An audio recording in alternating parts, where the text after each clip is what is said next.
I led a guild in MMOs and played pretty much all of them for decades. And I'm very excited to see what this is going to be bringing to the genre, what's new, and frankly, is going to kick some life into it. I make games myself, working on a game called Emberville, and I look ridiculous currently because of a charity reward, if you're curious. So yeah, if you'd like more information, you know where to find me, and looking forward to trying this today. And I'm kind of in the same boat as Josh. We've seen this a little bit. I'm very anxious and looking forward to seeing what the whole loop is like, and I can't wait to dive in. Very excited for today. And JoCat.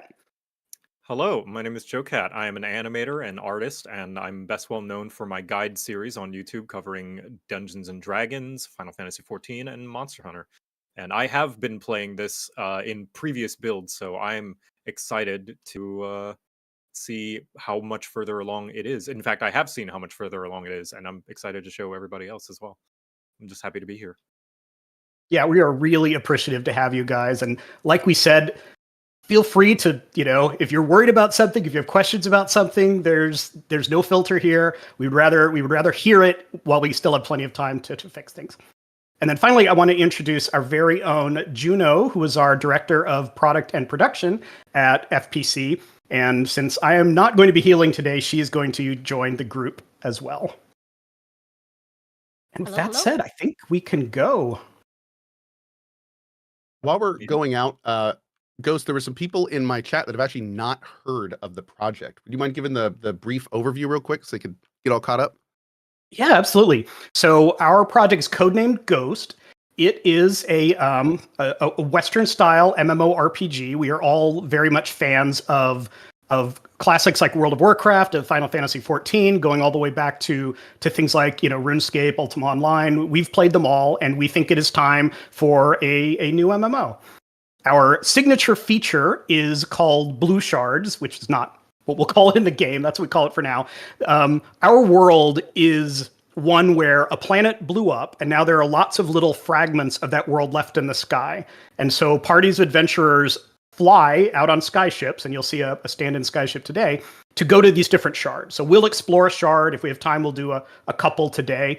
The shards are variable. They tell a little bit of a story, but we don't know exactly what NPCs, what monsters, what points of interest are going to appear on the map. So that's part of the fun, is the exploration. Everyone in the chat seems excited. I've been told to tell you that somebody in my chat loves you, so you can just go to Co's stream. That's fine. I don't want you here. You can go over to his stream. He's streaming as well. Tell them, thank you. My warm embrace is waiting for them over here whenever they're ready. They heard you. It's okay. If you're in my stream and you prefer Co, that's fine. You can go over to his. I won't be hurt. I'll just cry later. Less the guest, more the star. Oh my Lord. But for anyone in chat, we have played this very briefly just to make sure that on a technical level it all works, and I think we've all got very interesting amounts of input and feedback. Then you're going to get a different view from all of the players. Me and Josh did have a fist fight before. I was very impressed with JoCat's fight. Yeah, you wouldn't think it looking at JoCat, but it's like a cat. It's wild. It's stronger than I look, yeah. Yeah. And I look incredibly weak. I appreciate you in chat, Namaste Greek, who just came over to your stream from Co's. So there we go. Net neutral. Cultural exchange. Love the rivalry. There's a rivalry already. So, Greg, do you want to just explain why blue zones have been made? Yeah, our goal with blue zones was part of what we're trying to fix is when you go through an MMO like World of Warcraft, there are all of these gorgeous level up zones that you blast through, kind of killing, boars or whatever, and then you never see them again, and then you rush to the end game. We thought we could do something better by really involving exploration. So rather than just going to a wiki and reading up how best to conquer the zone, we don't know what's going to happen. So we wanted to create something that's variable, that's dynamic, that you can return to over and over, and that will persist into the end game. Oh, by the way, did you guys go into the level? Because I'm still on the ship.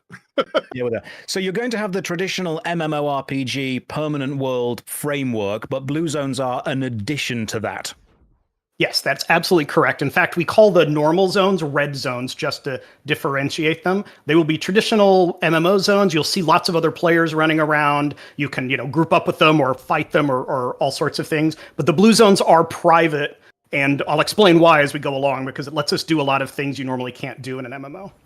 So for anyone in chat who's familiar with other games, I suppose the best way that I would explain what we're about to do today, the Blue Zone, is if you've played Elden Ring Night Rain, which is where 4 players drop into a world, have to defeat things, get more powerful, and then kill the boss. Or if you've played Vampire Survivors, where you get interesting feats and powers and weapons every time you find something, and you eventually, by the time you take on the boss, you are more powerful. That's similar to what we're going to be doing. Yeah, that's a great tee up, because the party here has found their first Radiant feat. These are the roguelike power-ups that you find on every Blue Zone. They can choose from one of 3 or 4 or 5 abilities. It kind of depends on the zone. And these are persistent through the rest of the zone, but then they get reset when you leave the zone. So it lets people kind of experience that fun part of choosing their powers over and over again. The one thing I really like about this system is in a lot of previous MMOs, I would play the base MMO, and then like my side game and end game would be PvP. Be it like queuing up, or you kind of have your base character, you do your raiding and stuff, but then you have your side activities. The Blue Zones are basically like end game group PvE for that system. It's like something that you can do parallel to your kind of main MMO character. If you're like me in like that static persistent world, it's a very cool concept. Haven't seen it before. I like to compare it to the Dungeons of Daemonheim from RuneScape, where you take the skills you've gained in the rest of the game and then go and take on a randomly generated from a bank of assets already adventure. Yeah, so someone in chat said it's kind of like an MMO roguelike component. Yes, kind of like you'd have a Totally, PvE that is it and completely. a whole, it's like an entire environment for that. Yeah. Now, again, just to reiterate to the audience, 1, this won't be the focus of the game. It will just be an aspect of it. And 2, the build we are playing right now is not finished. Yeah, absolutely. In fact, of the characters, the Dreamblade, who's the dude in plate with the great sword, is closer to what a shipping class will look like. The others, the ranged DPS and the healer, are much earlier on. The models... the model's not bad. The animation is not complete. The effects are not complete. The abilities are not complete. So it's like a pre-alpha. So we're not looking so much for feedback of, that doesn't look finished, because none of it's finished. This is more about finding, I suppose the way that I described it yesterday was the design threads that are worth pulling on. Yeah, it's a great way to put it. Yeah, Josh actually brought up something. We had a discussion after our little playtest, and he brought up a good analogy, is designing essentially the sidecar before the motorcycle. It's going to be an MMO. It's going to have a lot of systems. Why choose to develop this one first? It is the most risky from an innovation standpoint. If this feature doesn't work, then we need plenty of time to get it right, or potentially cut or pivot the feature. We know what good dungeons look like. There are plenty of games with good dungeons. For in my mind, World of Warcraft has amazing dungeons.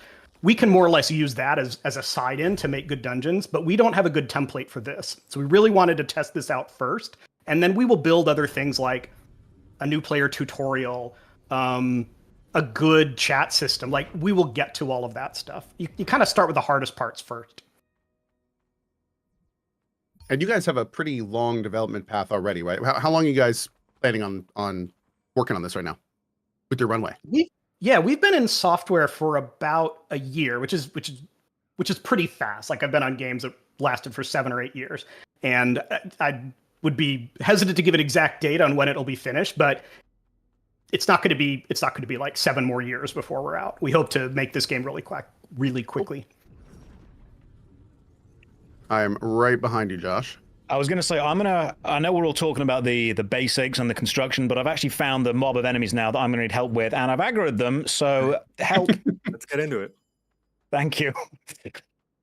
So our combat is tab target MMO style. We do a lot with smart targeting, so you don't have to pick out every individual, but you'll see as Juno heals here, for example, there is, select who you want to heal. We also don't have a tank in this group. We thought our tank class was not quite ready for showtime yet, so we're trying to do this with 3 DPS and a healer. Good luck, healer. You're going to do fine.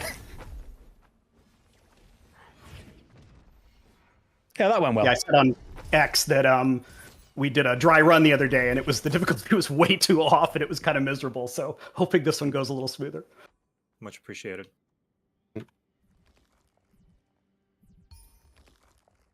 So what we're seeing is the very basic, simple ideas. These camps that we've just run into, this is not going to be the permanent blue zone map. Every blue zone is going to be randomly generated with a bunch of enemies, a bunch of different side quests, a bunch of different NPCs you can meet, specific resources you can gather and take back to the main game.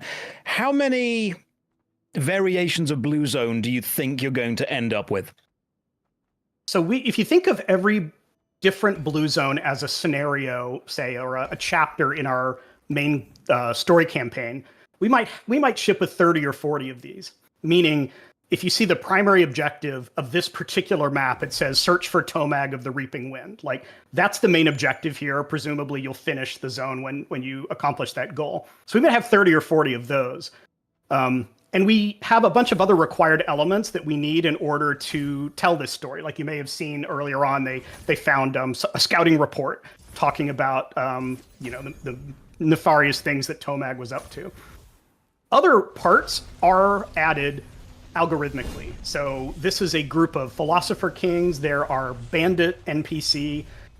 They happen to have a camp here. There will be different types of NPCs that spawn. We don't know exactly which enemies will show up on the map. Wild animals, we don't know what will show up on the map. There are sometimes like jumping puzzles or hidden treasures. All of that is generated at runtime, or ultimately will be generated at runtime. So you're going to have jumping puzzles? Yeah, you guys might find one in a minute. Fortunately, another feature we have that you normally can't do in MMOs is we let you gather resources and build buildings. And things like ramps and bridges are good when you just aren't in the mood for a jumping puzzle. You can just use that to bypass the jumping parts. So that's one of the systems that I have probably the strongest feelings on. The build system as well. Someone in my chat earlier said, it looks like Fantasy Fortnite, and that is a descriptor that I've used before. It's definitely something that many people will think, and it can be used to circumnavigate some of the jumping puzzles that we'll do later. And it's not that Fortnite is a terrible game or anything like that. We are trying to make an MMO and not a battle royale shooter-y experience. We just thought that building is a verb that normally MMOs don't let you do. Because an MMO has to be like reset constantly for every different group, you can't permanently alter the environment. But on our blue zones, you can. So if you want to build a bridge to get from one shard to another, you can do that. And as long as you're on the shard, you can use that bridge to get around. Okay, so it's a way of interacting with the scenery. Getting a couple of questions in the chat that I'll just throw at you hot fire style. People are asking about any kind of release date or price point. I know it's super early, so do you want to address that now?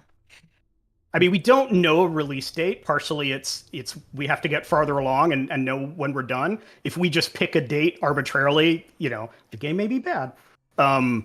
Price point. We are talking about a pay for box model where you just buy the game versus like a subscription or microtransaction based free to play game. But who knows? That could change the next few years. I wanted to point out that the NPCs you were just talking to are, in this case, a friendly group. These are the Felina, which are kind of our moth people. And sometimes they're mean, sometimes they're nice. In this case, they were willing to ally with the group. They can give you various benefits. Sometimes they'll even follow along and join you in combat. So do you want to talk about any of the unique kind of races that you have created already? We want this to feel like a traditional fantasy world, but we are also avoiding just having things like orcs and elves completely. These might be elf-like in that they fill some of the elf niche of living in a forest and liking music and things like that, but they don't look like elves. They have antennae, even the female moths don't normally have branching antennae. They have wings. They're a little more of like the, Feywild vibe of mischievous, perhaps a little bit other, rather than just being too happy-go-lucky. We saw the Philosopher Kings, which are human. I think we saw some, if we not, we might see some Kratch later on, which is like our more savage humanoid race.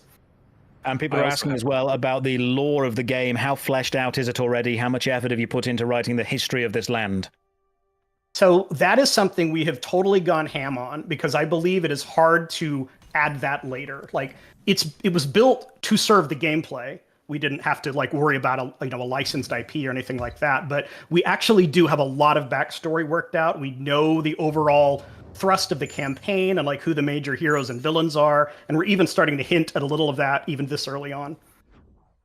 There is a Radiant feat over here. I've just launched one of the flares. Do you want to talk about the flare system you've added? I mean, it's pretty much what you said.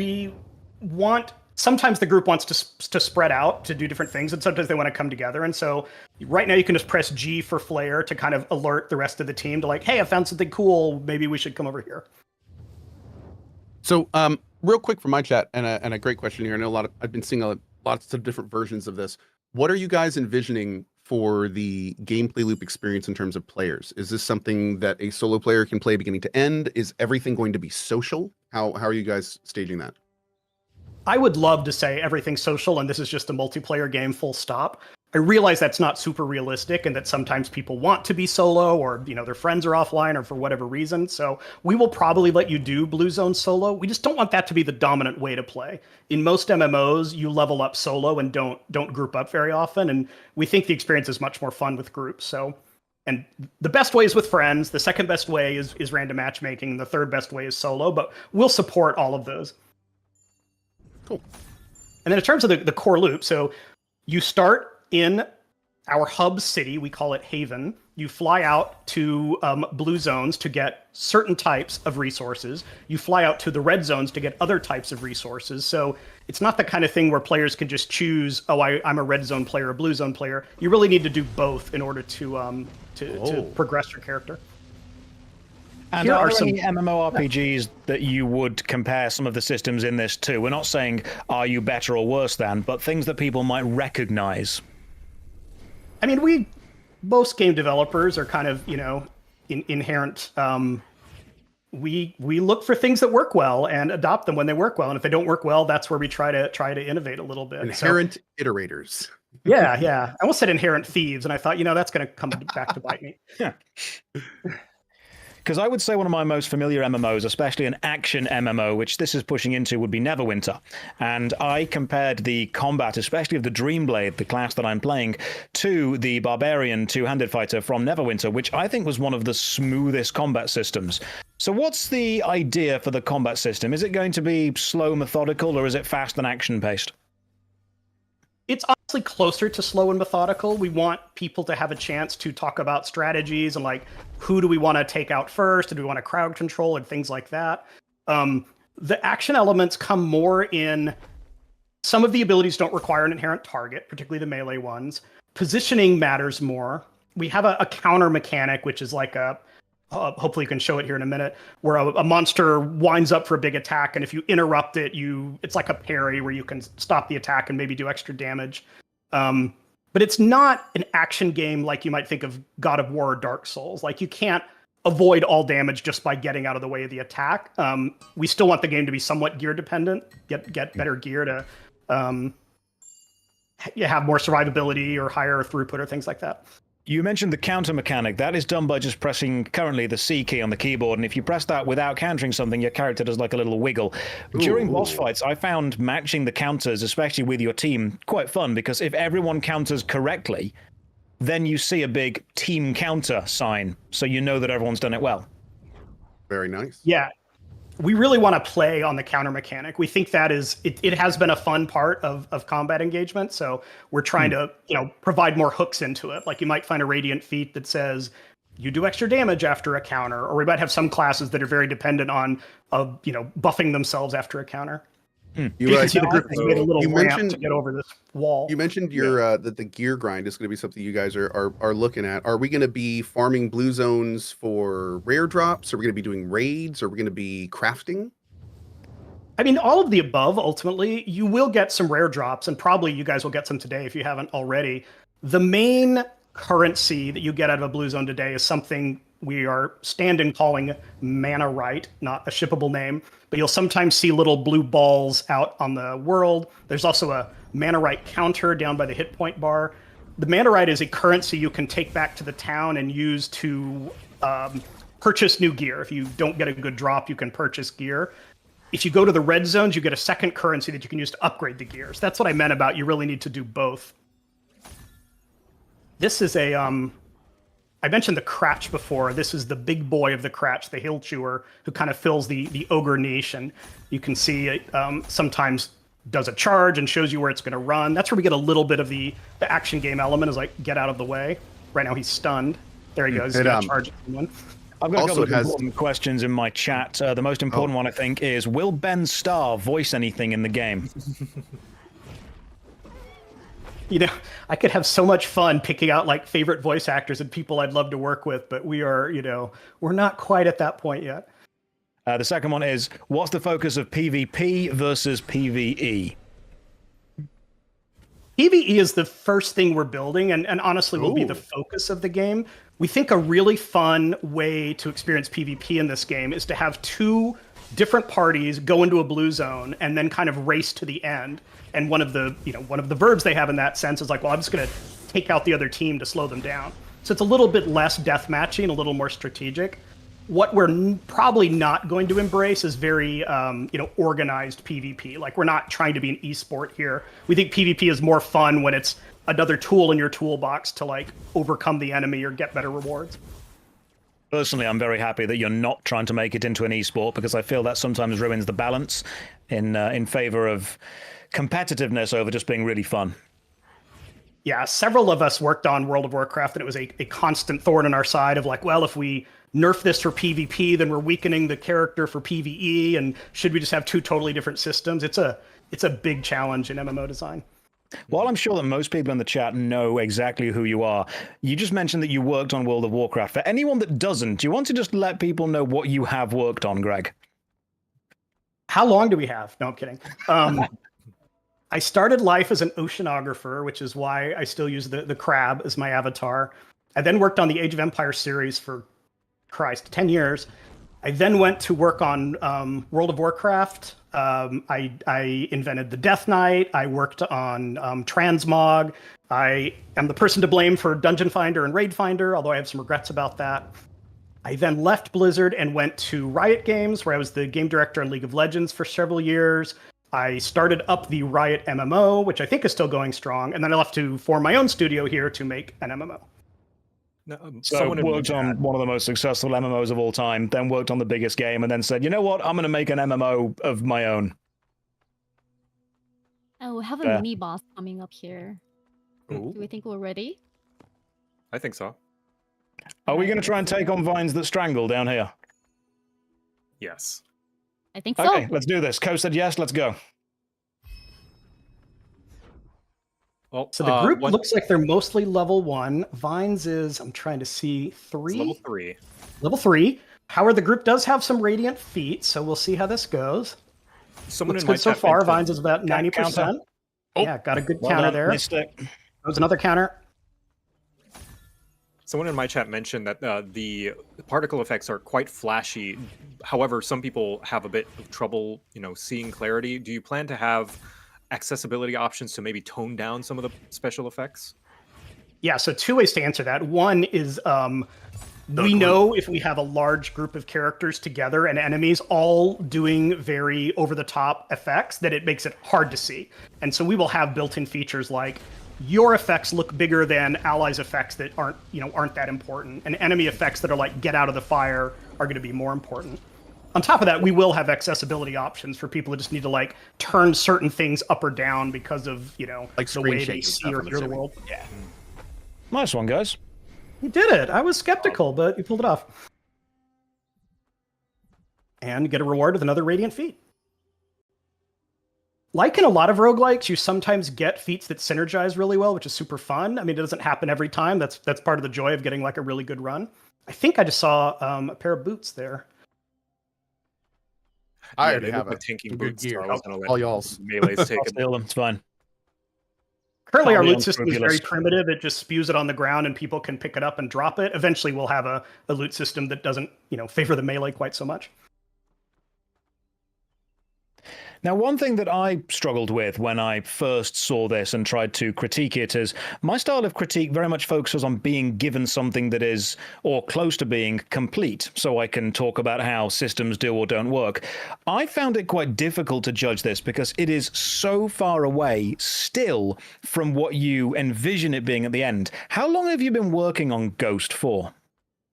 We've been in software for about like 14, 16 months. We spent a few months before that just really trying to figure out what is the game we want to make. Do we want to use Unreal? Yes. Do we want to have a server client infrastructure? Yes. We made those kind of decisions. We worked out the IP. We worked out some of the basics of Blue Zones. And then because our team is pretty veteran, everyone has made multiple games before. Like we wanted to get in software really quickly and just start trying our ideas out. Are there any ideas that you've tried out that you got feedback on and then went, you know what, this does not work? Oh gosh, so many. Early on, we were a little closer to a survival game like Valheim, where you would land and then start building a base right away. And maybe you'd have to build a house for shelter and you'd have to build a forge. And that just was not compatible with the gameplay we wanted, which is like, hey, let's go out and explore. Plus, we want you to do it over and over again. Like maybe a Blue Zone only lasts for an hour or so. So that base building component was something we scrapped pretty quickly. Found the final boss, guys. Do we want to take this on yet, or do you want to explore the rest of the zone? I'm fine with either way. Let's explore the rest, but the boss is here on the map. Ah, so they are. Yes.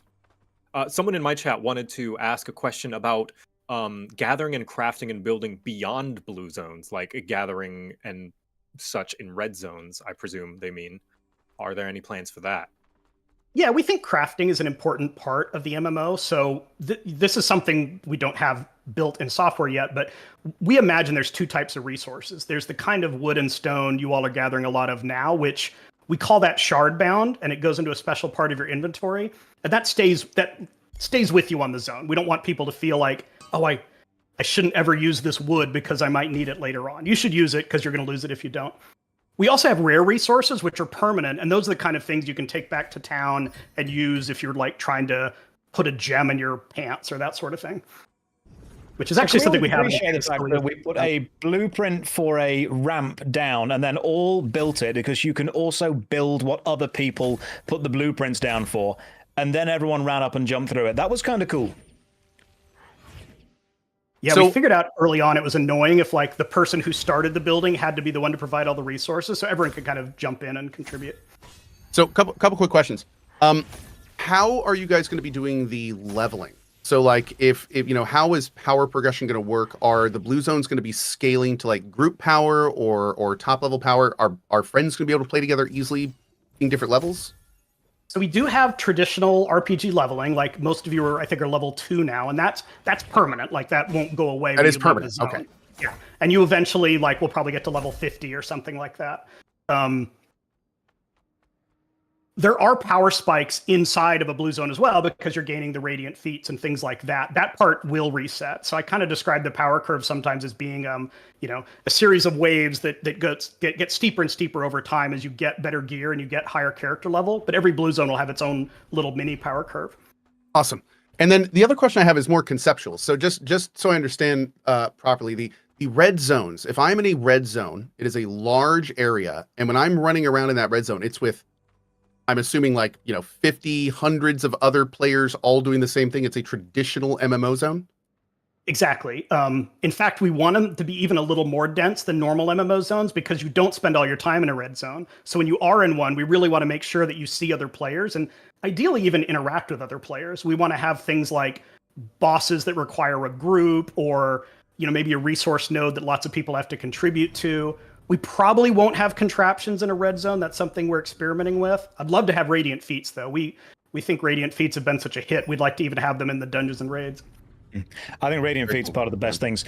Two things I'd like to bring up quickly, if that's okay. One person in my chat said that borrowed power feels bad, as in you get given something and then you lose it and you don't like that. I would actually say that because blue zones are temporary, the Radiant Feats system, the borrowed power aspect here, is one of the most fun bits because it's so similar to Vampire Survivors or the mobile game Archero, which is about leveling up after every wave. I like the feat system within blue zones because it makes the gameplay a little bit different. But the question that followed was, why are you bothering to show this off now when it seems like it's so far away from release? Two great questions. Usually the player complaint about borrowed power comes from, I've spent a whole expansion leveling up my, getting better gear, and now you're resetting me down to like trash greens again in the next expansion. Or I leveled up my artifact and now you took it away and that's sad. Like you said, we're hoping the more temporary nature of the Radiant feats feels like, oh, I get to do it over and over again and that's fun. Why are we showing it off so early? So MMOs are very hard to make. I would argue it may be the hardest genre of game to make, given how many systems have to work together. And if you get something wrong, it can shortcut the entire, it could make the entire feature, the entire game fail. Like a lot of MMOs have this problem where the leveling experience is pretty cool, and then you get to end game and you're like, well, there's not much here. I guess I'm done. And then we all would say that that MMO is probably a failure. So we are trying to avoid that problem by sharing the game every step of the way so we can look out for potential like flaws. Like I think Radiant feats are working out really well. The feedback has been good, but for sake of argument, if they really were not fun and they really ruined the game, well, gosh, I'd much rather know that now than after we launch. It does seem that what we're doing now is we're finding the development threads worth pulling on instead of saying this is definitely going to be in the final game. Blue zones are not going to be representative of the generic MMORPG loop and full gameplay and narrative and permanent world that will be there. But I think blue zones give you probably the best place to experiment. You will level up permanently. You will find permanent gear that goes to the red zone, the full MMO, and the blue zone, the fun little temporary bit, but the Radiant feats are what allow the blue zones to feel so different.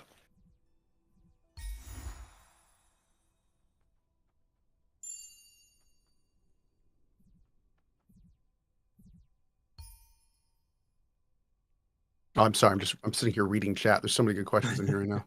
Yeah. Aggression? I could almost assume so, but you guys want to take it? Let me look through. I'm sure there were a few. I just didn't want to interrupt Josh because he's very good at his job. Sorry, I just talk a lot. No, it's all good. I got one. What we're here for. Someone, Bill Durr says, will there be legitimately rare items, either random loot or weapons / armor, not just legendary quality, but something to feel special about having because not everyone has that? I am a big fan of that feeling. I know not every player is, and it can create like really feels bad moments of, I always wanted that one sword and I can just never get it to drop. But I kind of think it's that chase that makes the item feel so valuable. And I think there's a lot of value in the what we call the peacocking aspect of like walking around town, showing off this rare thing. And maybe skill had very little to do with it. I just got lucky, but I think that's cool. And I think it gives games more legs when there's always like something more out there that you haven't been able to acquire yet. My favorite story for that comes from, no disrespect to Destiny, of course, like they do their thing with their game, but like I love, it really shows the difference. Destiny 1, there was a lot of people who weren't really into MMO or like looter games, that one of the biggest complaints I remember was that loot, the uniques, what are they called?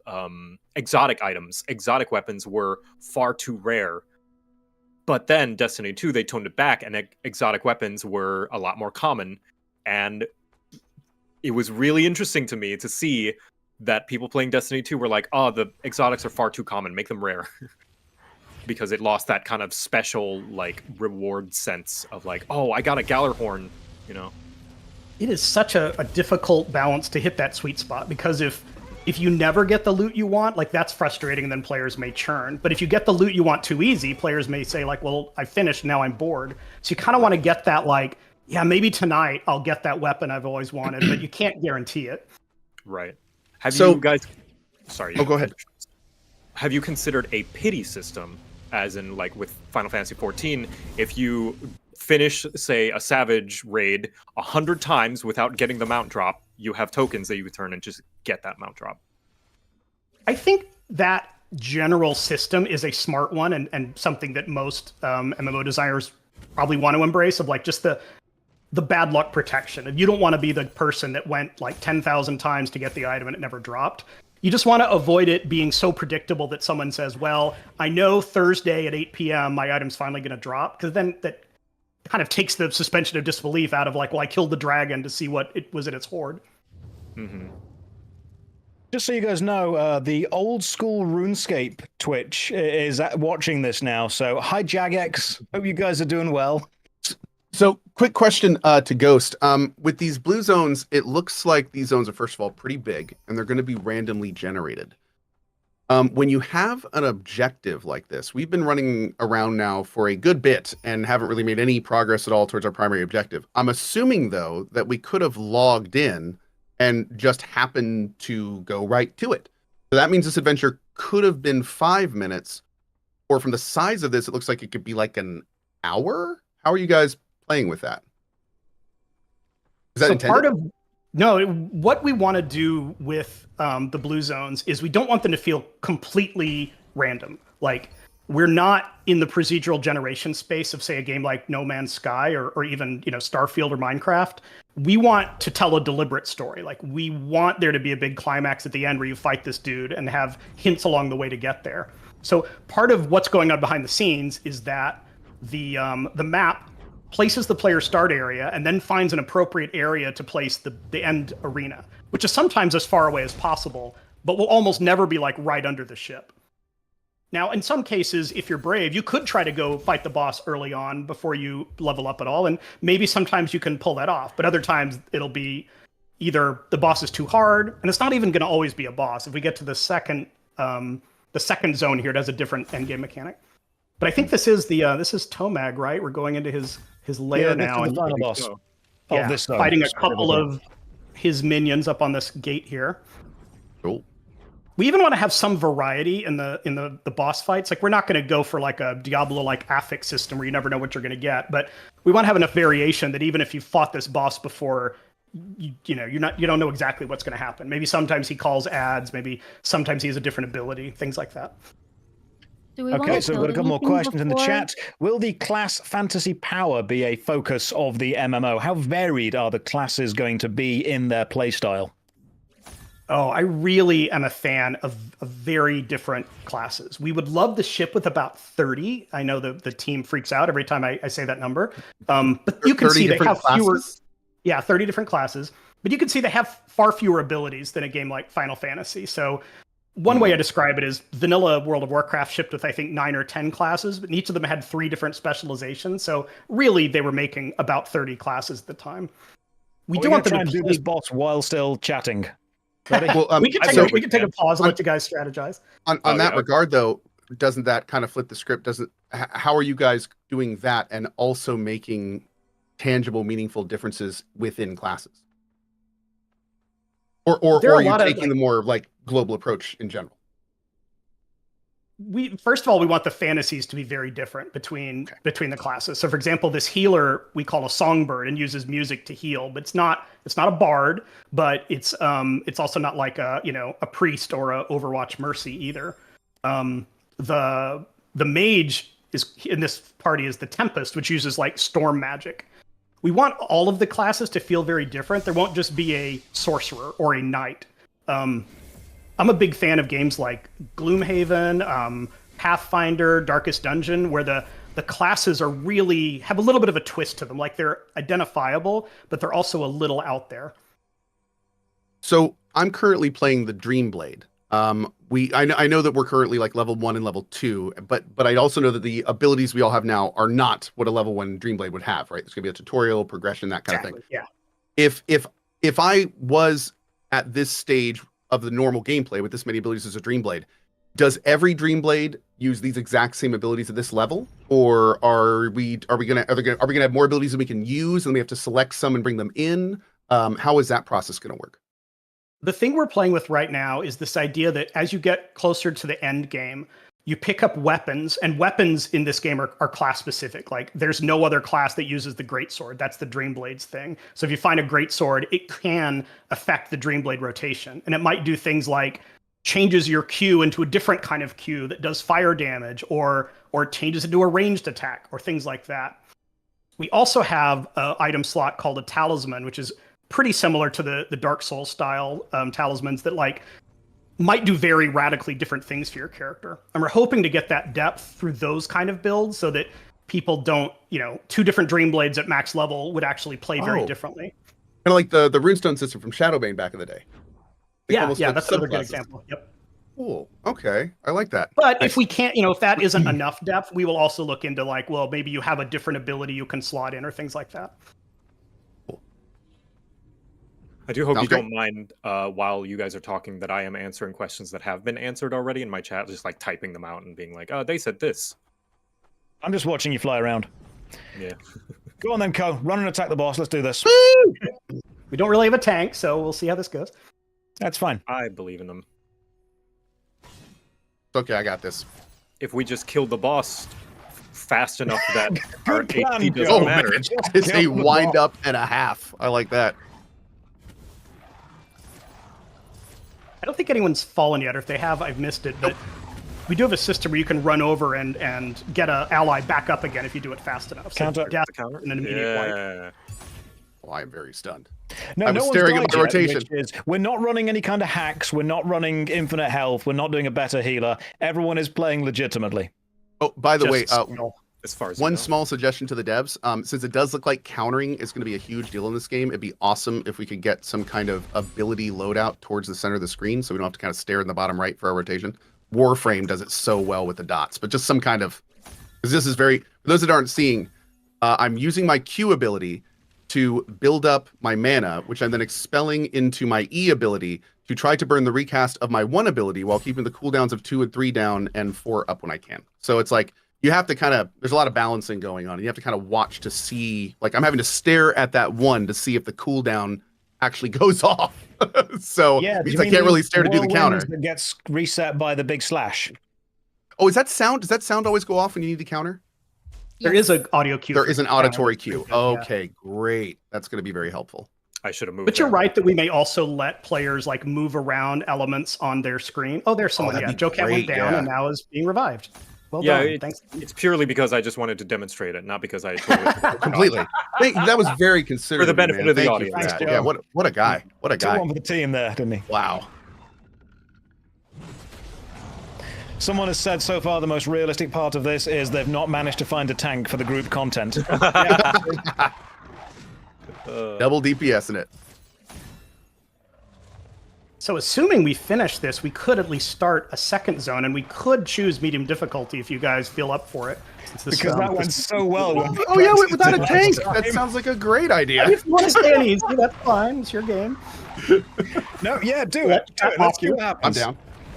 I mean, Now- worst case is we can reset and go back to easy if it doesn't work. Speaking of difficulty, actually, that's one thing I wanted to bring up. One of my biggest, strongest feedbacks during my playtest is on account of those difficulty options. And my concern is the risk that you may have some people choosing normal that may be a bit overtuned for them when they would enjoy easy, or they might pick easy thinking that normal might, be a slog, and then easy becomes a bit too easy. Is there an intended difficulty experience that you want to funnel players toward, or the main one that you're using to balance, rather? Probably not. I don't know how many difficulties we'll ship with, and of course you can imagine medium and hard will give better rewards as a reward for taking on the tougher stuff. So we'll let players opt into it, and because a blue zone is relatively short, if they choose wrong, it's like not that big a deal. They can wipe or reset and go back. All right. So what Juno is doing here is building a portal, which is just a quick way to get back. Why thanks. And then eventually here, you would actually like climb back onto your ship and sail away. We haven't built the ship yet, so you are now invited to. You can close the shard if you want and cash in your mana right. And then doing imagine that here shows instead some of a loading PR screen, during the you're loading flying screen. back. I'm not sure if that was meant to be shared, but it has been. Yeah, the loading screens are fine. We won't have loading screens. Like I said, there will be a ship flying back to the town. Mm-hmm. This is our city. This is not at all what our city will look like. Our city is super dope looking, but we need a place for the playtester people to stand. It has target dummies and vendors and things like that. Some of these are still Unreal assets that don't match our art style.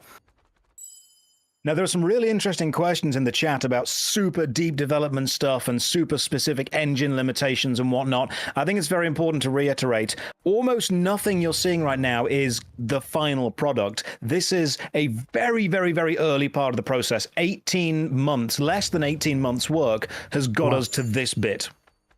Okay, so that's cool. So I actually warped away and I can see you guys firing flares from all the way up here. That's kind of fun. I don't even think I can see the model, but I can see the flares.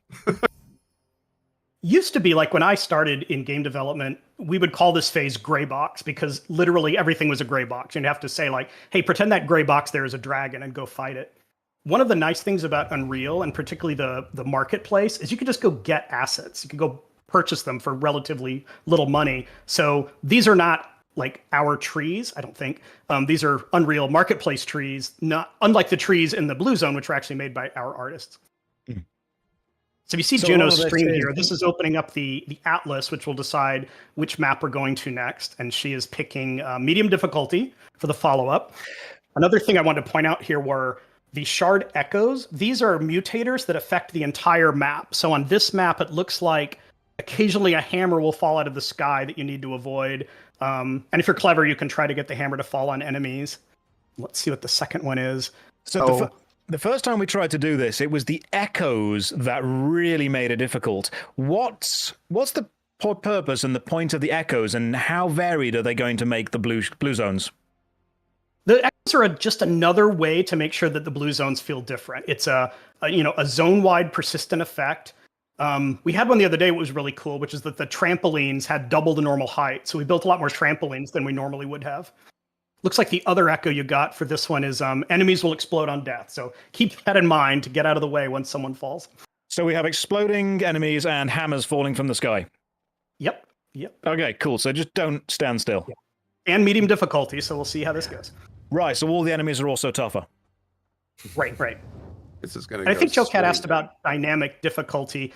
Overall, we will have blue zones that are like, you can pick a level 6 blue zone if your party is around level 6. You'll also start to see like more appropriate enemies. Like you wouldn't expect to find a dragon in low level zones. You'll be fighting, traditionally in MMOs, it would be rats or crabs or something like that. We'll try to come up with our own twist to that. And then you'd fight more powerful, epic things as you get higher level. So the objective in this one is actually defend an NPC from waves of enemies, not defeat a single boss.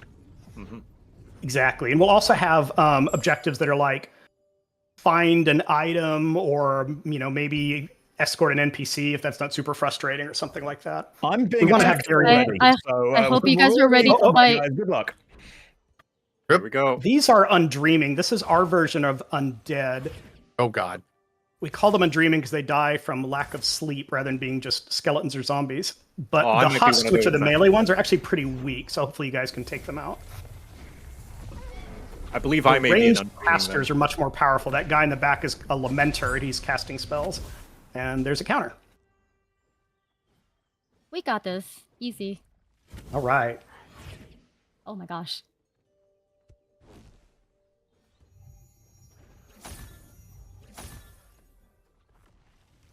I am very much focusing right now. Hang on.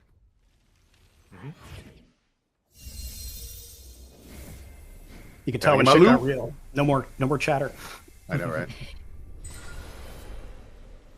Nice knockback from the healer. Good counter. Ooh. We do want to have crowd control. There's not a lot of it in the game yet, and mostly we're stuck with stuns, but we want to have, roots and snares and other ways to stop both enemies and players in PvP. I forgot that corpse explode, so that was fun.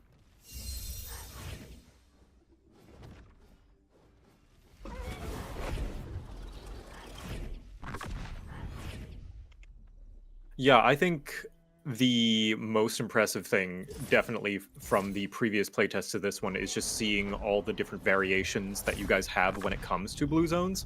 And, in my video covering the previous build of the game, that's exactly what I was hoping for. It's just like more variations, things like echoes, like the radiant feats, like the different objectives. I feel as though that's the right direction to go with blue zones. There's this framing that people who work in proc gen talk about, which is you can generate 3 different bowls of oatmeal and say, look, these are totally different. The oatmeal is configured in different places, but a player just sees that and says, like, those are bowls of oatmeal. So you can't just move a tree to a different location and expect players to be excited about that. The experience, the gameplay really has to be different for it really to feel like, oh, this is a different experience. 5 husk, so good luck, everyone.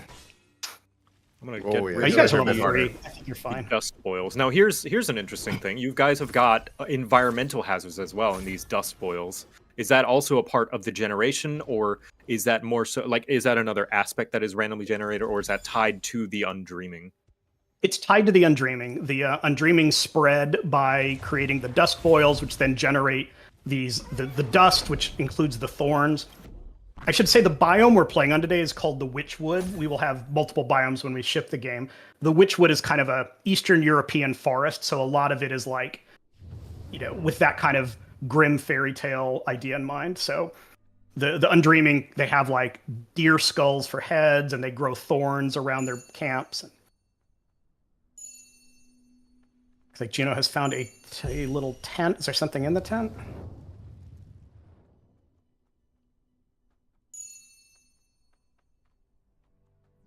Cursed. Do you guys feel like you're getting into the rotations a little more than the first time we played?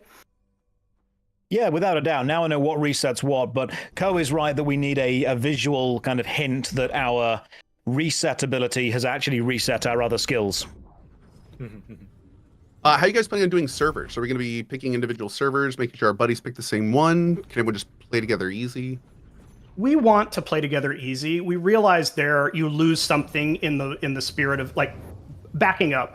Traditionally, MMOs, one of the ways they were super cool was like every server had like a different community feel and different people you would meet on the server and things like that. And I love that feeling. I just wonder if it's a relic of a bygone era, because you have server transfers, you have dead servers. I think today people just want to be able to play with their friends and not be like, well, there's a queue on the server I want to get into. So we will probably, we'll have servers behind the scenes, but it's not something players will have to worry about. Cool. Someone asked, how will inventory work?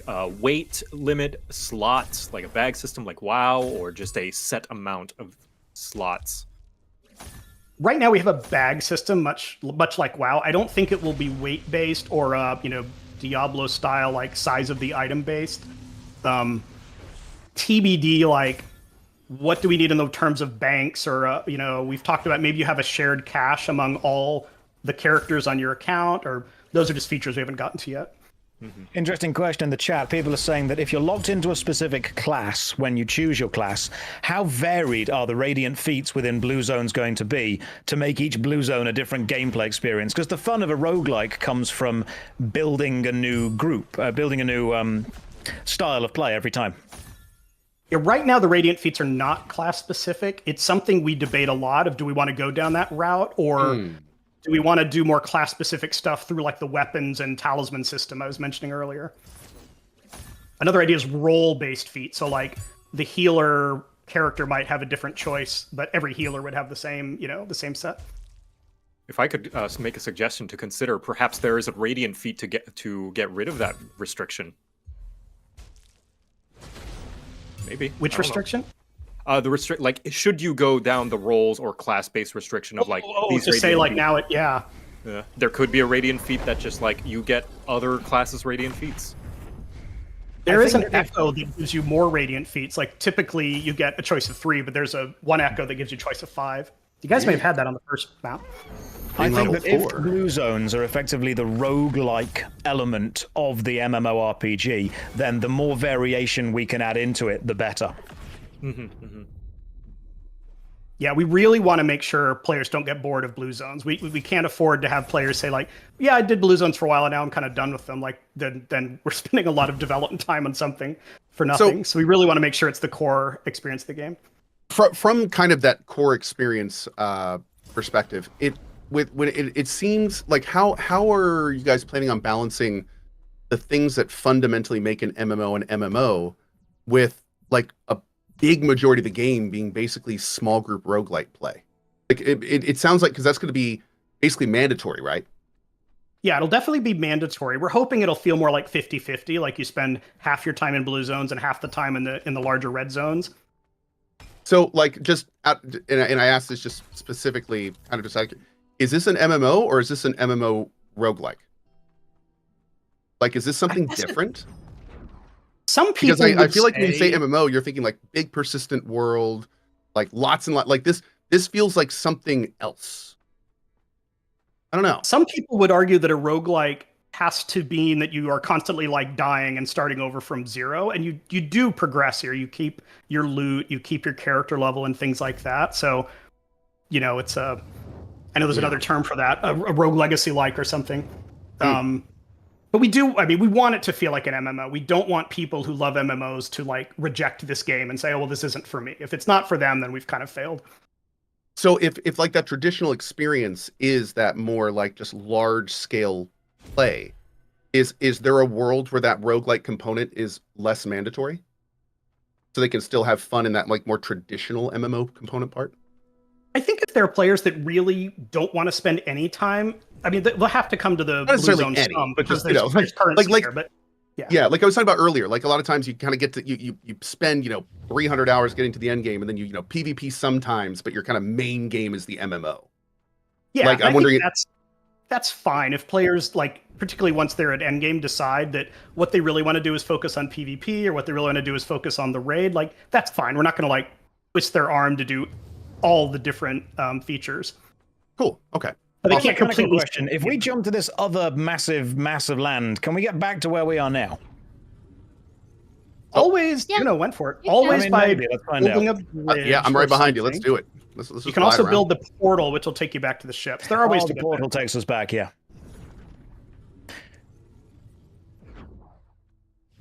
I've So I gotten happened several. to pick up the item, so I can turn in this quest. Nice. I've gotten several asking Please this help. already. People are saying, Greg, where's the fishing? Oh, that's a great question. Great question. 10 of 10. Would fish again. I mean, I'm the kind of person that feels like RPGs need to have fishing. Yes. How exactly it works, like one of our artists said, "Hey, we're on this sky ship all the time. Should we build a fish in the sky? And maybe that's where the fish are." Yeah, so Terror, my we beloved. definitely love to Massive have fishing, and sky whale. I want to personally geek out by like designing, the biology for all of the things you can catch. I did notice that in the Oh my environment, God. kind of off the map, you guys have sky whales and sky turtles of immense thalassophobic size. Get what was it, Xenoblade vibes right there? I like it, man. Let's do it. Absolutely. Let's go. And we want the world to feel epic and to remind people that you're not in like, Middle Earth or Westeros or something like that. This really is a new place you haven't seen before. Mhm.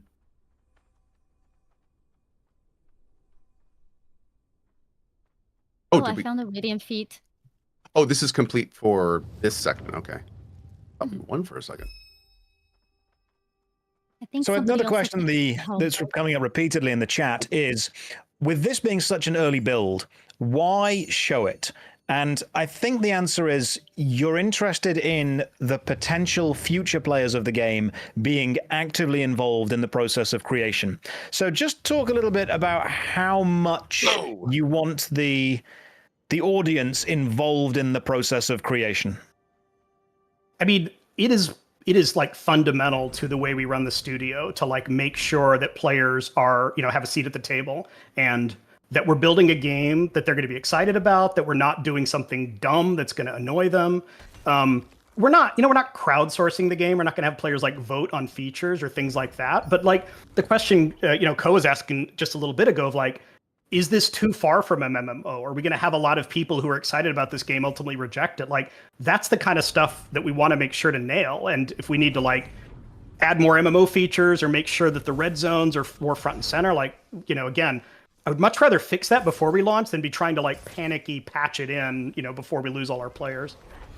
So one thing I do want to touch on, because this is a very interesting design philosophy for a project of this size. Like having your project based on feedback is kind of like medicine, right? I mean, it's fantastic in the right dosage, but if you get too much of it, it's a poison pill. So take a game like The Culling, it over-engineered itself due to community feedback into basically failure. They were not able to properly go through the feedback and implement it in a way that made everyone happy, but they just kept trying until they ruined it. How are you guys approaching your filter for feedback? What testaments and trademarks are you unwavering on with this game? Yeah, that's a great question.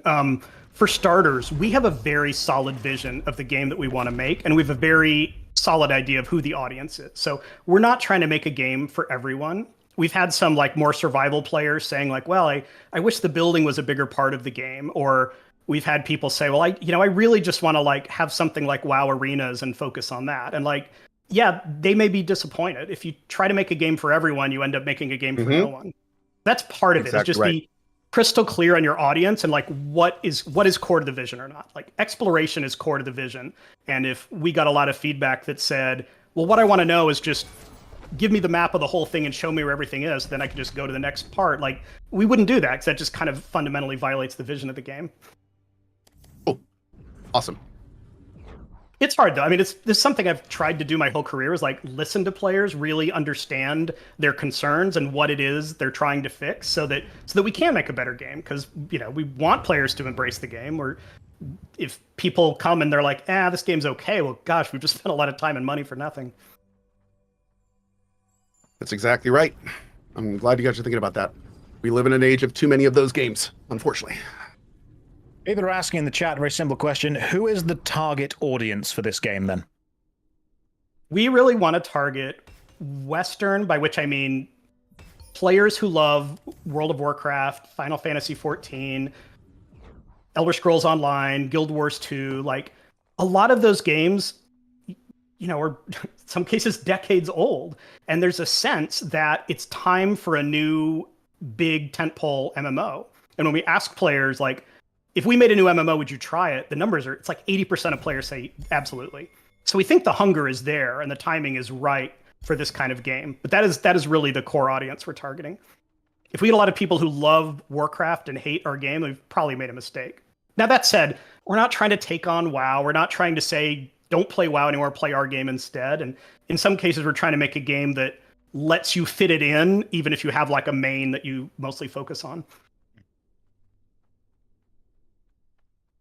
So can you tell the audience anything about the narrative of the main game so far? Not necessarily the gameplay of the Blue Zones, but the narrative of the story of Project Ghost. Yeah, I would love to get into that. I'll probably say too much, but so clearly this sky full of these broken planets did not happen. It's not a natural occurrent phenomenon. Something strange happened that preserved the environments of these places, didn't just like disintegrate. At the same time, there were once gods in this world, like powerful deities, and they are all gone. And the players start out like not understanding why, like what happened, where did they go? There aren't like a lot of priests getting their spells from the gods. So the big mystery is kind of like, how did the earth break up and what happened to the gods? And part of the narrative will be like understanding that and like needing to understand it in order to like prevent really bad things happening towards the end of the story. I also want to take a little credit for, we are planning out a 10-year story. I only hope this game lasts for 10 years, but we wanted to make sure we knew where it was going. I guess it's okay if I say this, there were times on World of Warcraft where we would finish, say, Mist of Pandaria expansion and be like, okay, guys, what next? Like, where are we going? And we didn't have, I think they do now to give them credit, but at the time we didn't have a roadmap of where we were ultimately going with things. So for Ghost, we really wanted to know where we were going. How are you guys found the boss? How are you guys planning on delivering the story beats? Is this going to be through private blue zones that are story like centric? Is this going to be through raids and red zones? What's going to be your primary story conveyance? A lot of it will be talking to NPCs in the town who will be some of the like quest givers and storytellers. Like in this case, we just told you go search for Callistra, Seer of the Dragonman Court. That's the primary objective. Maybe that actually comes from an NPC in town who's telling you to do that and gives you a little more context on why. We don't want to. It's not a boss, it's just a big hammer. We don't want to interrupt the Blue Zone experience too much. Oh yeah. With cinematics or NPCs jabbering at you or that sort of thing. We want to do it more in downtime. Oh, so this boss is a wave defense. Are we ready? Oh, I believe so. Let's do it. Why not? Let's give it a go. Sure. Well, I noticed one of us has brought together a dual Juno, sorry, the only person who has actually paid attention to bring along, because we completed a side objective that allowed us to have an ally. Is that going to be like? Do you plan to have other factions that you can ally with, or is that just a thing for these moth people exclusively? There will be some people you can never ally with, like the Undreaming, the Undead. Like they're not interested in being your friends. But we've even talked about doing it with wild animals. Like you feed the panther a steak, and maybe the panther joins you. And again, these are just for the rest of the blue zone, not something that will persist. Okay, the exploding enemies and the falling hammers is making this very difficult. But you could use it to your advantage. This is what I wanted from blue zones. I wanted a bit of variation within the gameplay. Pull the hammers onto other enemies. Oh, do the hammers hurt the enemies as well? Oh, yes. As do the death explosions, I believe. Oh, cool. That's suddenly a lot better. Yeah, much better than the Echo, where, hey, you have twice as many enemies to deal with. Oh yeah, that one was hard. Yeah, we had to fire the designer that came up with that idea. Sorry. That was the same guy that came up with the escort quest, right? I am sure we will come up with echoes and feats that are, that are bad, and that's why we iterate. That's why we play test. You know. Josh is down. I got him.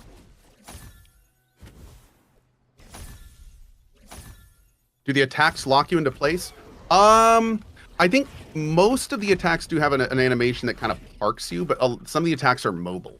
And you can also do like sprint attacks, and you can kind of jump and attack and do stuff like that as well. We discovered that one of the classes, the Tempest, specifically doesn't lock you into place. If you jump and hold E to do their auto attack, you actually fly through the air. Mm-hmm. Which may not be intended, but maybe it's I was going to say, probably not It's intended. not intended, but you've got to keep it. Oh. If the not for Dreamblade also, we didn't talk about this, but a lot of times when you jump and attack with the Dreamblade, it actually executes a different kind of ability. So Yes, there's a little more very- depth there. Very fighting both, game. both the attacks, yeah.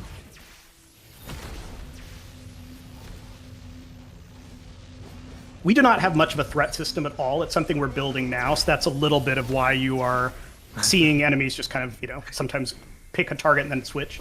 Yeah, some we haven't commented on it, but some may note that none of us have picked the work in progress tank class, specifically because it is very work in progress, and both me and Josh had our own feedback that it's like, okay, this tank class is not ready. It was very funny that I picked the tank class to try and see what it could do, and I said, "Guys, I don't feel this is working." And JoCat went, "Let me give it a go." And then after about 10 minutes, he went, "Yeah, this isn't working." Partially, without a threat system, it's hard to lock down an enemy to attack you. I was going to say, you're basically using a gun without bullets. I mean, you can only do so much. This is interesting. Something that I'd love your guys' feedback on is one of the things I was trying to avoid is not having a lot of AE lockdown for tanks, because I feel like that leads to gameplay where the tank has 100% control of the battle the entire time. No one else ever takes a lot of damage because everything is always attacking the tank. And so trying to feel the right way to give the tank some ability, some emergency buttons, without it being like everyone is always safe. Mm-hmm. So there's also, having abilities that break aggro, having conical abilities that go purposely different directions on what they're attacking. A lot of boss fights, especially back in EQ2, would have ads that would specifically not target whoever the tank was targeting, which would become kind of interesting.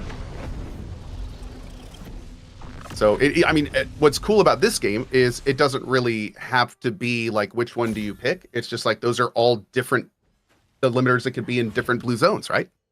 Yep. You can literally play with your aggro system as a modifier. People are asking in the chat, what's the focus on solo versus group content? I'm one of those people that says, why do you want to play an MMO solo? The whole point is other players. But I realize there are times when it makes sense. You just want to chill. You've had a hard day and you just want to kill some bad guys. Or your friends aren't online yet and you want to, get something done. So we will allow you to solo, but we're not going to embrace the kind of player that says, I want to raid solo. I want to do everything solo. Will you at least let them attempt it, even if it would be almost impossible? Yeah, but we won't like stop them from zoning in. It's just not going to be tuned for one player, and they may go to social media and say, I deserve to be able to fight this raid solo. But challenge runs are always entertaining, either to watch. Someone's or going to solo the dungeons, and I want to see them do it. I would like to give a shout out. Great streaming video fodder, sure. I would like to give a shout out to Wrath Games, who is currently going through the entirety of Final Fantasy XIV completely solo, complete synced, level synced as well if he can, and it is like art. That's a great point. So we're actually hoping that some of the features of this game make it something that is very streamable or makes funny videos, because people will say like, look at this crazy combination of feats and echoes and enemies I found, and hijinks ensue. Like, it's hard to create that sometimes in MMOs because everything feels so locked down all the time. But we knew making this game we were going to have to just be okay with a little more unpredictability. Not designing for solo is fine, as long as you still allow people to attempt it and figure out their own ways to do it. Exactly, yeah. So one person... oh, sorry, you go first, Ko. Just a quick one. Are you guys going to allow changing classes or new characters for every class? I was just about to... Yeah, my chatter had the same question. Oh, well, there you go. Good. So we like the idea overall that you have multiple characters, and we want the game to feel very alt-friendly because we want to make a lot of weird type classes, and we want players to be able to feel like they can try them out. But I also think that part of the joy of an RPG is like you're making a new character. So like we want to have multiple races and different appearances and things like that. So rather than just kind of, hey, I have one character that can do everything, it's like just go make a different character if you want to have a healer. And how alt-friendly is the game going to be? Is it going to be you have to put months into one character, or will you be able to level up a second relatively quickly? We want to be as alt-friendly as we can, like down to the level of we might even let alts like share inventory and splash experience and things like that. The way we've designed the campaign with the blue zones is you can replay zones. So once you've done the campaign, you can also just skip them. If you're making character number 4 and you don't want to play to the first 10 zones, just skip them and go to the 11th one and start. We just want to make sure you still actually play the alt. Like you could engineer it such that like I only played one character and now all of my characters are finished. Like that's not what people are going for either. I think you won. I think you did pretty well. I have a personal question. Even. I have a personal question. While fighting this enraged hill chewer, why are the hill chewers so caked up? That's not a bad thing, by the way. Just like props to for the older people in my chat, he's talking about the derriere of the mob. Yeah, there's a lot of junk in the trunk of the ogres. There is. I would like to speak to the artists and shake their hand. Careful, they'll jiggle. We'll ask Bird and Val what exactly were they thinking with the hill chewer derriere. Okay, why they make them like that? so now for the real question. We are Sky Islands with sky boats. So what kind of mounts will we be flying around on? We like the idea of everyone having their own skyship and maybe multiple of them. You can have like a garage with different hulls and that sort of thing. We're hoping that it's the kind of deal where like when a group goes off, either it's the group leader or someone at random kind of gets to show off their ride and everyone's admiring the cool sails they have and stuff. So in that world we might have a few animals like a whale or something that's large enough for everyone to get on, but we probably won't get to the point where you're just cruising around on your manta ray or whatever solo through the sky. And in that case, no flying around like inside of the zones and stuff, like no mounts in the zones. Mounts in the zones is a very contentious point. We've gone back and forth or whether or not we need them. Right now, the gameplay feels quick enough that you may not need to like stop and mount and dismount. We did have one Blue Zone idea we played with for a while, which I'm sure we'll bring back, which is one of the NPC factions were dragons. And if you allied with a dragon, you could get on them and fly around. And that felt like super awesome because, you don't get to do it all the time. But then everyone would be dragons. How could you possibly beat that on any other faction? Well, because I just meant you would find some dragon NPCs and ally with them. It's only going to last for this map. Yeah, I think really choosing another. That's cool. That's very cool. Cool.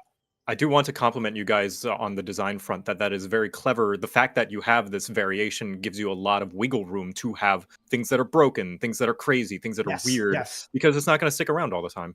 Exactly. And sometimes you'll find a god build and you'll just one-shot the boss and you'll be like, wasn't this funny, and make a video of it, and that's awesome. The game is not finished yet. It's still got a long way to go. There's a lot of process. A lot of stuff might change. We've seen some systems that you're focusing on, like the Radiant feats.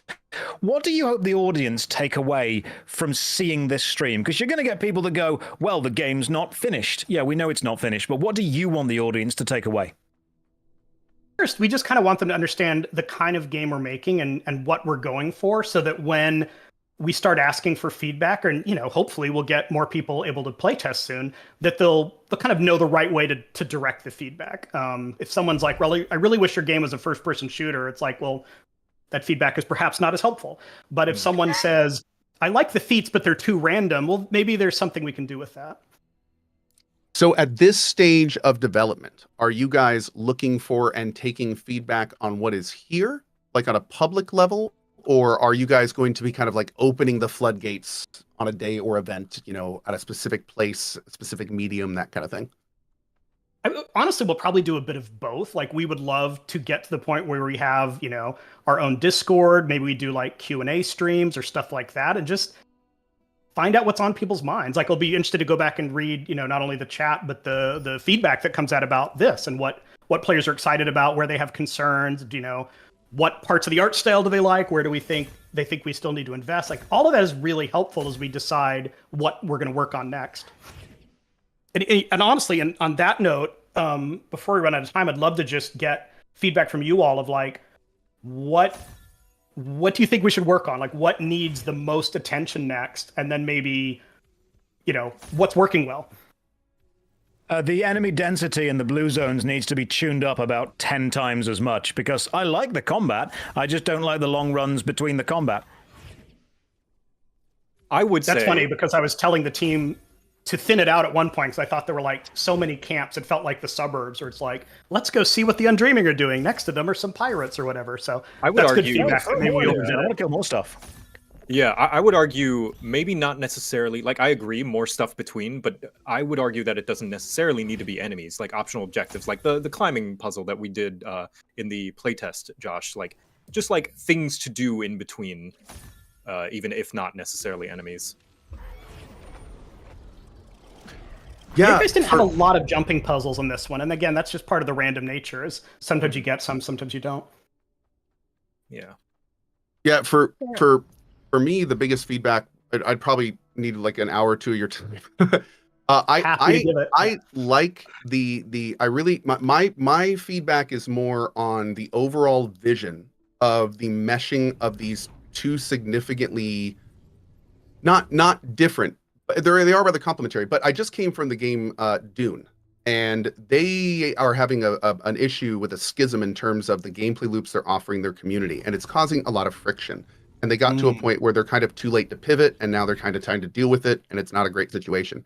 So the thing that I'm looking for here is I heard, Ghost MMO, I'm sold. Played the game, I'm here, like the roguelite stuff, like all that stuff, but my biggest concern is there going to be enough MMO in this for me? Because I heard main city. That immediately makes me think of Destiny, PoE, Warframe. Like that makes me think online small multiplayer.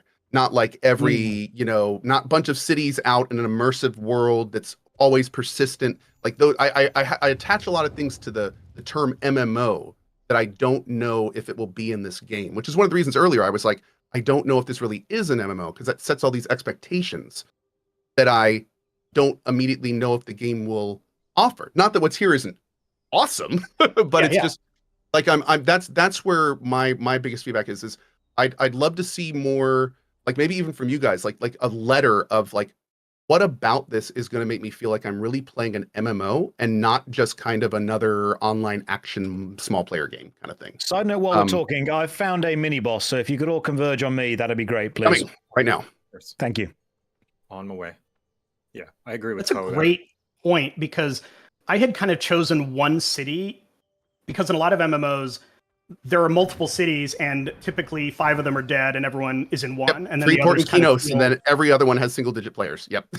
Yeah. So I was like, hey, if we just have one city, we know everyone will be in it, and then we can give a lot of love to that city by having it feel persistent, having it update over time. Like I always tell the team this story, they're probably sick of hearing of like, you know, you come back after a while and in the expansion or whatever, the tavern keeper has adopted a cat and now they're talking about their cat and you see the cat in the tavern. Like that usually doesn't happen in MMO. Like the NPCs just stand there forever and do nothing.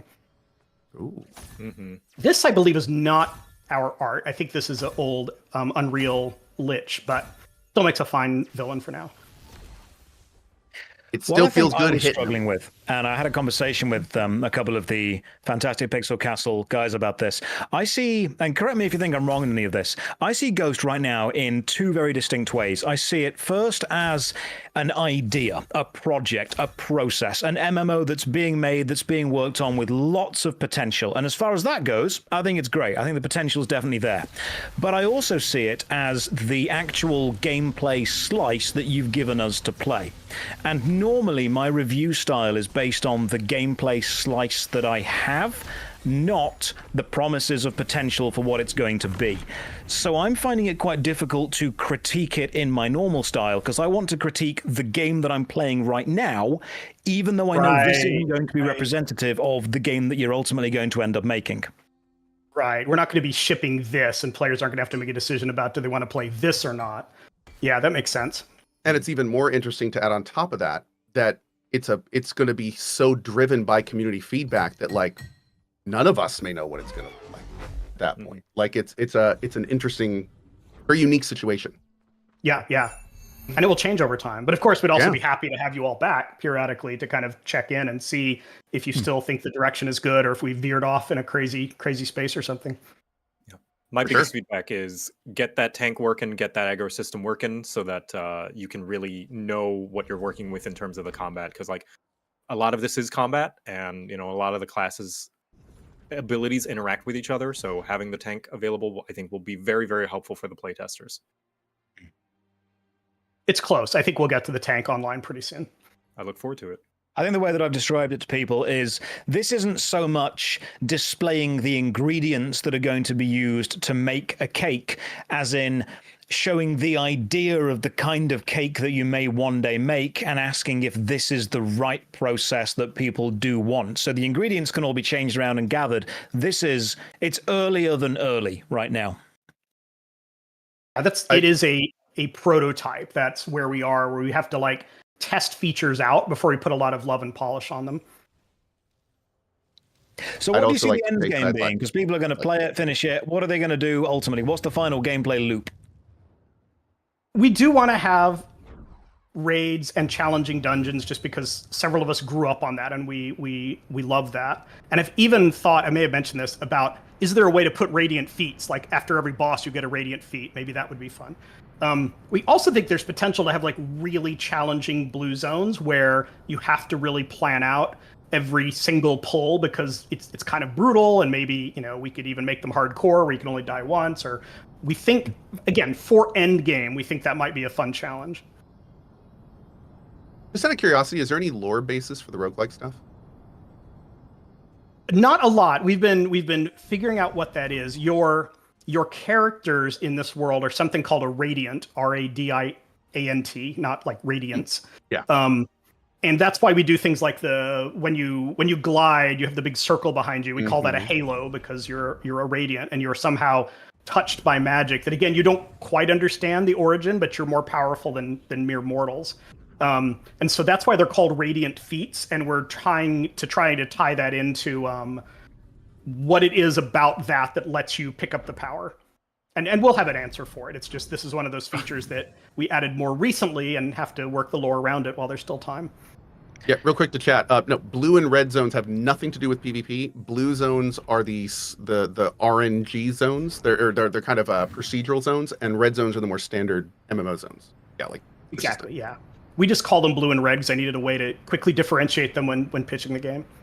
So probably those about to race downhill. Be in the final game. Let's do it. I'm down. Quick question, probably a very simple question. Why are you making an MMO? Oh God. We love MMOs. Like, it is my favorite genre of game. It's the most social genre I think there is. Like, there are a lot of multiplayer games. There, you know, I often say if you want a super competitive game, go play League, go play Valorant. If you want a game that tells a great first-person story, go play Expedition 33. But MMOs, for the sense of community, for like seeing another player across a field and saying, that's a real human. And even if I never see them again, that's fine. Or maybe I join them up for a quest, or maybe we fight each other. Like, that magic of MMOs is what I really love, and it's hard to capture in any other genre. It is ambitious, I admit. We could certainly have picked an easier genre. So good competition lull, good single player expedition, good MMO, 20 to 30 year time machine in the past. Is that what I'm hearing? This will be good. This will be very nice to have this year for sure. One of the strangest elements, then, I think the audience will appreciate this, that I respect, is when a company know what they want to do, even if I give them advice against it. So I was talking to Chris Wilson from Path of Exile, and everyone knows that the Path of Exile skill tree is extremely intimidating to new players. And I said to him, do you want to maybe change how you portray that to new players to not intimidate them as much? And he went, no, because the skill tree is a filter. We want people in our game who are going to appreciate this. If you don't like that, you're not going to like the game. And I thought, you know what? I respect the answer because he has a focused vision of what he wants it to be.